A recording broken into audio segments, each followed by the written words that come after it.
original investigators believe he murdered her. They just can't prove it.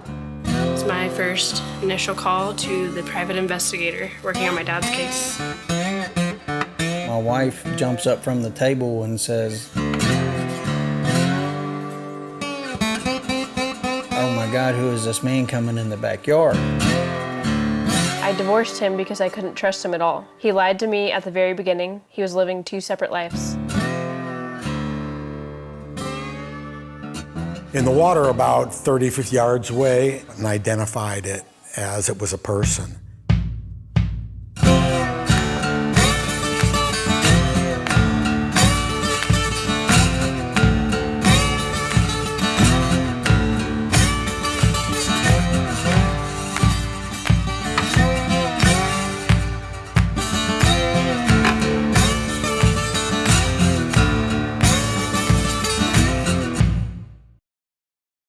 The search for a missing woman near Perdido Bay is over.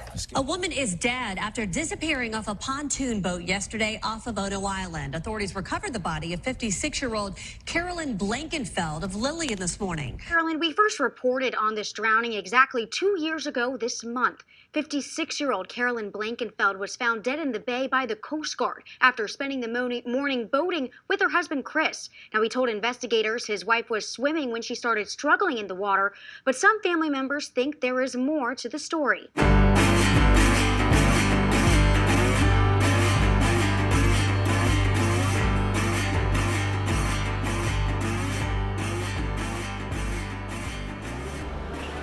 It's August 15th, 2019, and I'm on my way to New Jersey to see Ash, to make this a thing, finally. Super nervous, but also really excited that things are moving forward. Not starting off too good over here, though. My flight's actually delayed by an hour. I have the worst luck with flights, so hopefully it won't get delayed too much more.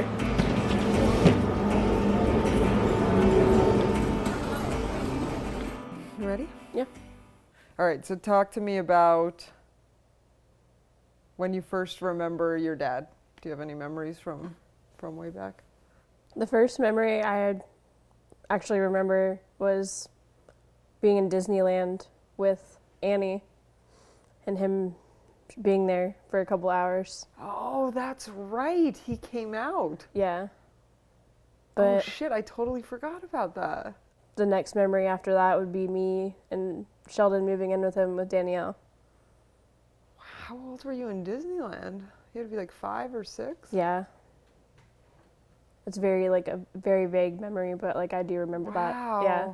Yeah, and I remember my mom had to be, it wasn't even, easy. It wasn't like, hey, come see your kids. She was putting pressure on him. Exactly. Okay, so the next time you remember him was when he brought a new mommy home, basically. Basically. Do you remember your living situation prior to Danielle and Chris coming back into your life? I lived with my mom and... Cindy. Yeah, Cindy.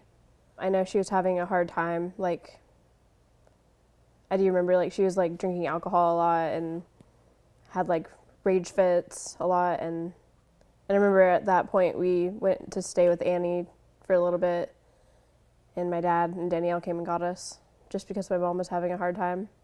I mean, so my experience was that we would go to get you and we'd keep you for long swaths of time. But we would show up and the house would be shit would be everywhere. It was really sparse, but stuff was everywhere. And there always seemed like there was a different guy who was dating Cindy. We would get, you guys wouldn't be clean and we'd have to bring you home. Annie would always go get you new clothes. So Cindy and your dad, I know you probably don't remember this, but they had separated, and then you just hadn't really seen your dad except for Disneyland. Yeah. I don't ever, remember my dad and my mom being together. I don't have any memories of that. Yeah, because what Annie said, he left when you were less than a year, right? Yeah. Okay. Did he ever call, or that you remember? I know you're little, so. And any of that time, did he ever call you guys on your birthdays, or? I think he did call. So you knew of him kind of throughout the process. So can you tell me what you do remember about all of a sudden your dad coming in back into your life with a new wife? I felt like super uncomfortable just because I didn't really know my dad. Yeah. Like as a person, I didn't have like a lot of time with him, so I just felt like I was with a stranger, and I felt okay because Sheldon was there. That's amazing. How old do you think you were when they came back into your life? Or what did we calculate out yesterday? I had to be like 6 or 7. And then what do you remember about Danielle? Because she was only in the picture for less than a year, right? Yeah. She was very nice, and she took care of Sheldon and I. My dad wasn't home a lot when she was around, so it was basically just us 3, Sheldon, Danielle, and I. And she like made sure we did our homework, and she took us to school. She'd like give us snacks after school, made sure we went to bed on time, made sure we took a bath. So she really started to fill that mom role. Exactly. And was that the first time that you had a kind of a permanent living situation, even though it didn't end up being that way? But yeah, Cindy, my mom, was not number 1 mom. So like I actually felt like I had a mom. Yeah. Can you then tell us about all of a sudden she was gone one day? I remember going to Annie's cabin with my dad and Sheldon for the weekend. And we got a call from Danielle while we were there, and she just basically told us that she was leaving and she just wanted to say goodbye. So she actually said that to you on the phone? Yeah. Did you get what was really happening, or? No, I just didn't understand. Yeah. I guess her and my dad had some problems, and I'm thinking we went down there just so like she could have time to move while we were gone. What was that like when you found her on Facebook and saw her? Was that the first time you had seen a photo of her in all that time? Yeah. Was there any emotions attached to that, or was it just kind of like looking at a picture of a stranger? I felt super happy. She used to be a very important person to me in my life, even though she was only there for a year. She had actually been with him 3 or 4 years prior to them coming and getting you kids. Was that surprising to you? Yeah, I had no idea. They were married, like could have been a stability in your life for years, but they only came in for that year. Yeah. So after she left, what was your contact with her after she left? There was none. You never talked to her again? The last time I talked to her was on the phone when I was at the cabin. And that was it? And that's the last time I ever heard from her again. And did you have any frustration about that after, or again, you were just too young to really? I was too young to really process what was going on. But I don't know, home was just like not the same after she left. Yeah. My dad did work a lot at that time, so we were always like kind of like pushed off to the neighbors like next door, to the neighbors across the street until he got home. He made sure we had food and stuff like that. Like we had a nice place to sleep, enough food to eat. He just like wasn't really in the picture. We were more so with the neighbors, like with our friends over there most of the time. He was just kind of like not present. Like there, but not there. Yeah. Which is crazy, because I feel like the theme we're seeing is a double life in so many situations, and it feels like this is one more example of a double life. Yeah. It seems like things were like compartmentalized into different segments almost. Mm-hmm. Also, I thought that was crazy, the timeline between him and Cindy breaking up and all of a sudden him being married to this other woman. I mean, it feels like there was only like a year, and like to get married, usually you date for a while. Like that's such a short time frame. Did Exactly. that surprise you? Yeah, it did surprise me, because after looking at all of the other women that he's been dating or gotten married to, there's no time. Yeah, there's between. like no time. It's like he jumps from one right into the other. And even she, when we described to her yesterday what his experiences was with Carolyn, she said, that's exactly like my story. Exactly. And then you said, but you're still alive. I really feel like this woman might have dodged a huge bullet. Yeah, seems so. Yeah. So after Danielle left, so you were with Chris for a little bit, just you, Sheldon, and Chris. What's your memory of Carolyn? How did they meet? How did she come into your life? Carolyn and my dad met through Jenny and I. Jenny and I were, I would say, best friends in school. I believe we were in 3rd grade at the time. And Jenny's Carolyn's daughter. Yeah. And Jenny wanted to come over for like a sleepover to hang out, and Carolyn brought her to my house, and my dad answered the door, and it was basically love at first sight. They were just like, ooh. Yeah, and so I started hanging out with Jenny a lot more often, and so did they. Were you excited about that? I was so excited because it's probably every little girl's dream to have their best friend as their sister, and that happened for me. And had Carolyn been married before? Yes, she was married to Jenny and Austin's dad, Mike. Mike, okay. Yeah. How long from the time they met would you say they got married? I would say like a year and a half. So then what was home life like after that? It was pretty good. We ended up moving in with Carolyn. They had a nice little house. From then on out, it was just pretty much normal until my dad and Carolyn decided they wanted to move to Alabama. They wanted to change the scenery. My dad got a job out there at this place called Austell, and they moved in 2014. So what was it like having Carolyn as a mom? She was great. She helped me with my homework. She enforced chores, which definitely helps with your adult life. Yeah, yes. She was just a very good mom. Like, she definitely stepped up, and she didn't have to. But she made sure we were taken care of, and that we were fed, and that we were clothed, and that everything was all right. So it's a pretty good mom overall. Yeah. What was their relationship like in the beginning? It was really good. You could tell they truly loved each other. They laughed all the time, and they laughed with us. And Yeah. it was just super normal. I stayed in Alabama for about 12 years. Okay. And I just needed a change of scenery. I went and visited a friend I had in Fort Collins, and I was like, hey, I want to move up here. And she's like, come move in with me.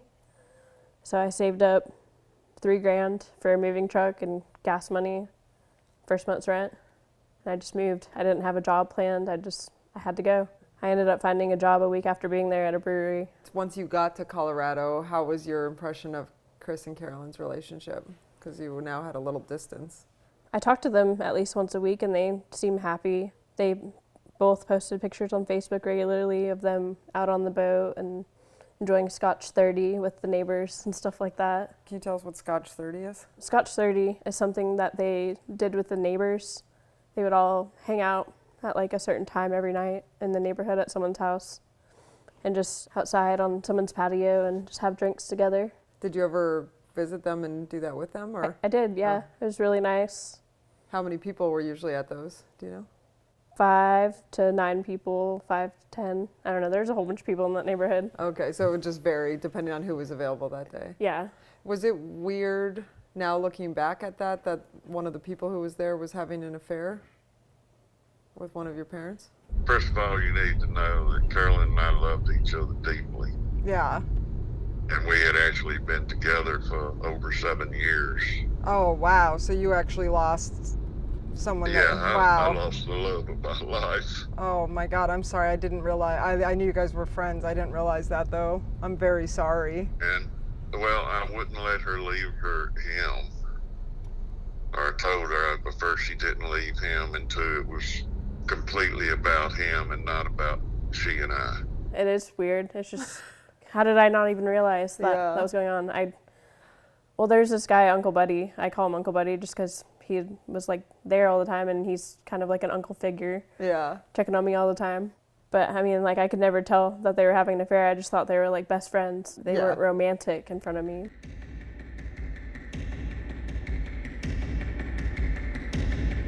Did you go out on the boat with them a few times? I did. I went a few times. Carolyn and my dad would sail out to one of the beaches across the way from where they lived, and we parked the boat on the beach and kind of had like a little barbecue. Did you ever anchor out a little ways?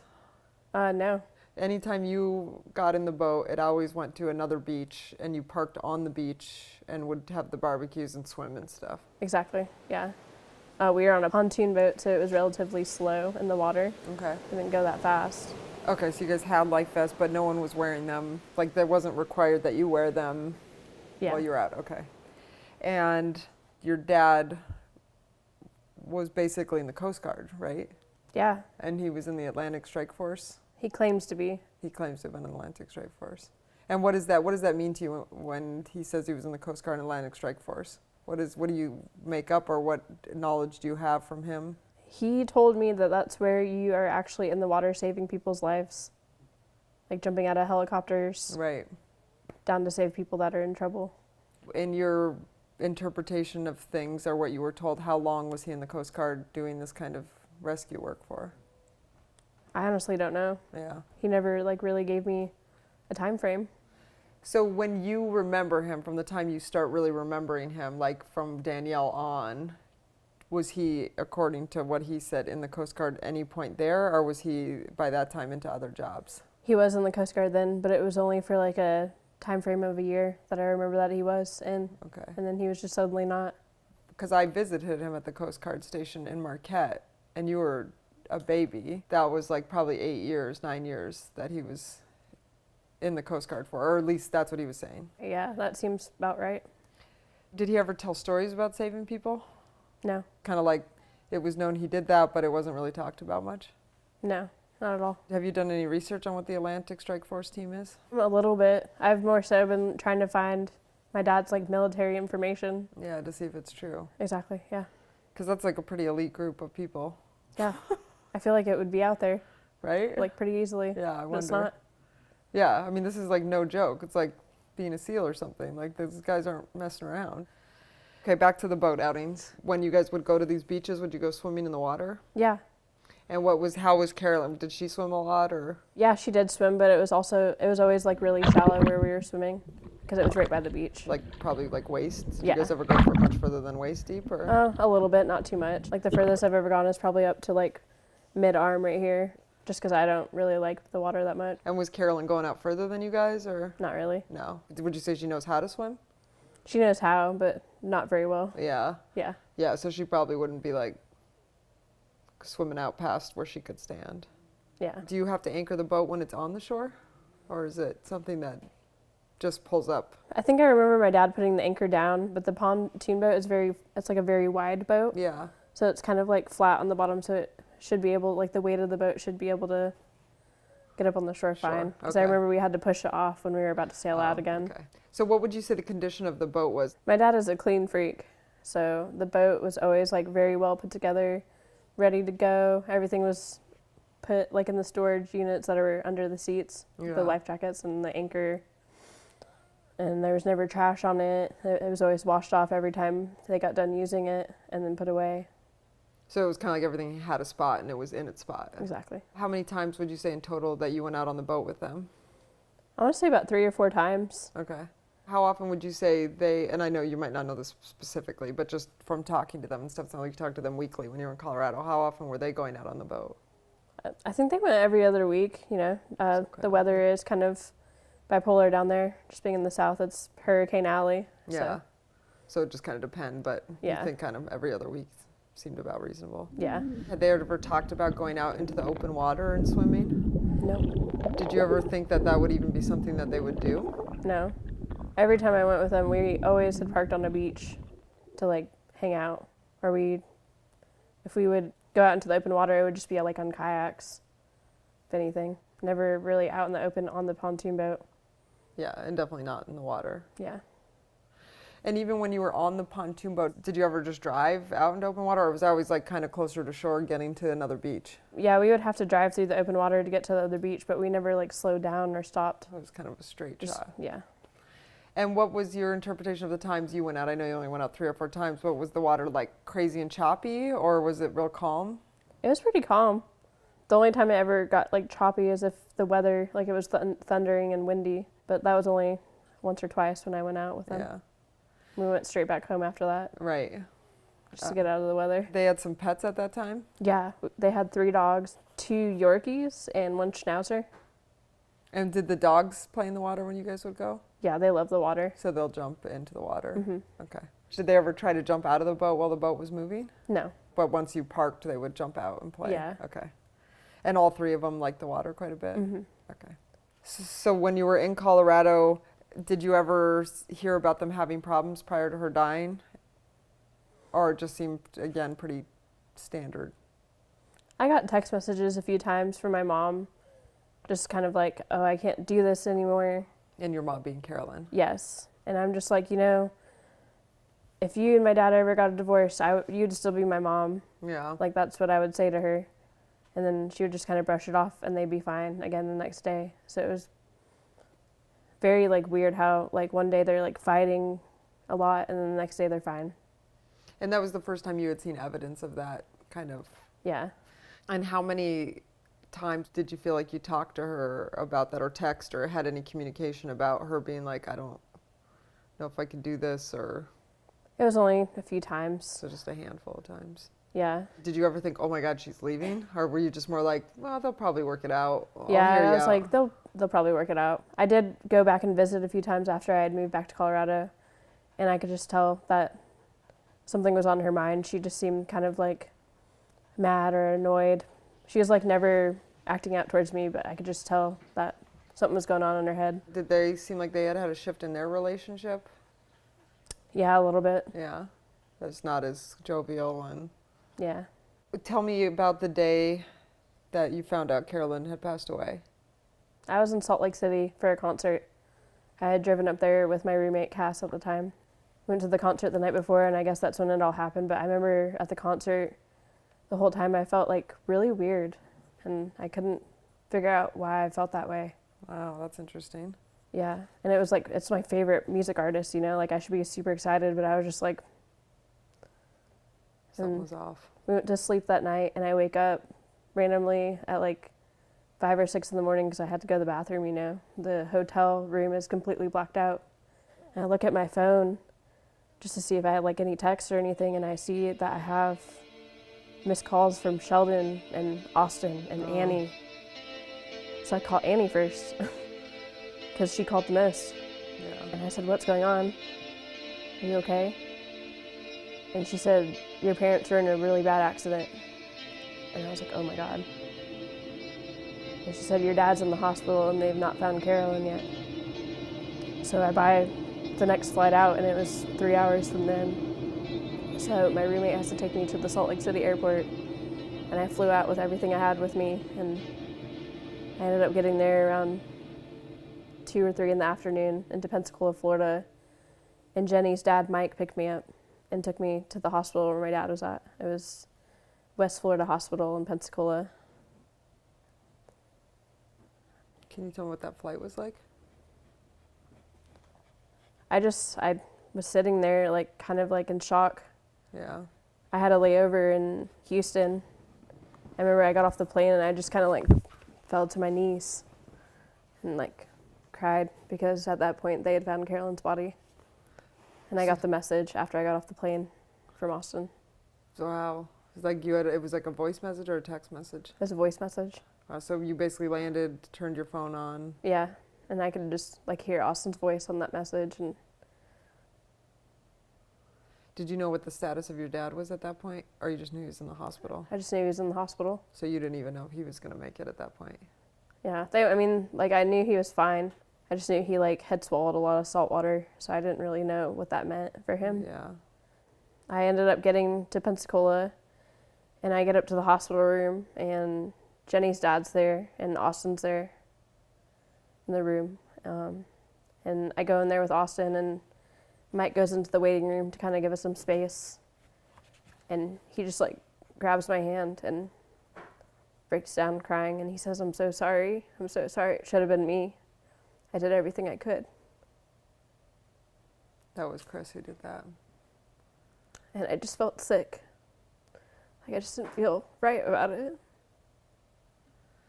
She drowned. Oh my God, you know, like.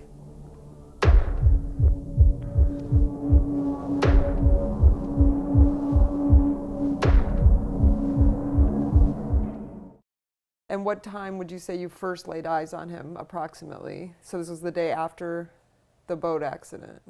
Yes. What time that day did you say you put eyes on him? I want to say it was probably between like 4 and 5 p.m. that day, May 7th. And they had him in a hospital bed, and he was kind of sitting up like this, like not all the way, but kind of like halfway. And he had an IV, and he had something around his nose. I believe to help him breathe. And I know he was like coughing really violently. It didn't like alter the way he talked or like the way his voice sounded. So he would just once in a while go into like a massive coughing fit? Yeah. And how long would you say that would last for? Just a couple minutes or? Couple seconds. Couple seconds. He'd cough, and then he'd continue talking and stuff like that. Yeah. And I remember like nurses coming in the room, like seeing if he needed any food or if he needed anything to drink or any medicine or anything, but nobody was making a big deal about him. Other than that, they were being sympathetic because he had just lost his wife. That's it. Yeah. He gets discharged on the 8th, right? So he went into the hospital the night of the 6th. You saw him the 7th, and then they let him out of the hospital on the 8th. Yes. Did they let him out at any specific time, or They let him out in the morning of May 8th. Okay, so he was kind of in the hospital for maybe 36 hours? Is that kind of your thoughts on it? Yeah. Okay. When is the first time, even if it was just like a whisper of a thought, that you had a pause about his story? Or the fact that, did that happen in the hospital, or did that happen after? Or? It happened after, when he got home. In the hospital, the day that I got there, and like the day after, he was drinking coffee and eating Dunkin' Donuts, I believe. His boss had brought it. I don't know about you, but if I swallowed a lot of salt water, I wouldn't want to drink coffee. It'd probably like hurt to drink because you're having hurting coughing fits. Exactly. And you never saw any sign that there was any pain to his throat, or did you? I'm not saying you didn't, I'm asking. I mean, it definitely looked like he was in pain when he coughed. But not when he ate or drank anything? Yeah, he seemed fine. And did he tell you what medical issues he was having at the hospital that day? No. No, so you didn't even really know what they had diagnosed or said or anything? The day that Chris and Carolyn went out on the boat that morning, before any of this happened, did you get sent a picture of them on the boat together? I didn't. You didn't, okay. I know one of the neighbors did. Okay. Because they were supposed to be at Scotch 30 that night, and they were wondering where my parents were. And they said, "Hey, where are you at? It's Scotch 30. And my dad responds, "We're out on the boat having some alone time, just us two." And he sent a picture to that neighbor? Yeah. And do we know what time that was at? He sent the picture at 4:15.